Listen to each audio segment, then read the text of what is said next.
ఊపిరితిత్తులకి ప్రాణానికి సంబంధం ఉంది. అందుకే ఊపిరి ఆగిపోవటం అంటే ఊపిరితిత్తులు పనిచేయకపోవటం.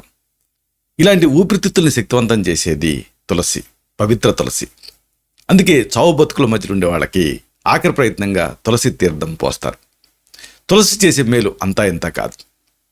తులసి ఆకులను తినటం వల్ల కఫం తగ్గుతుంది.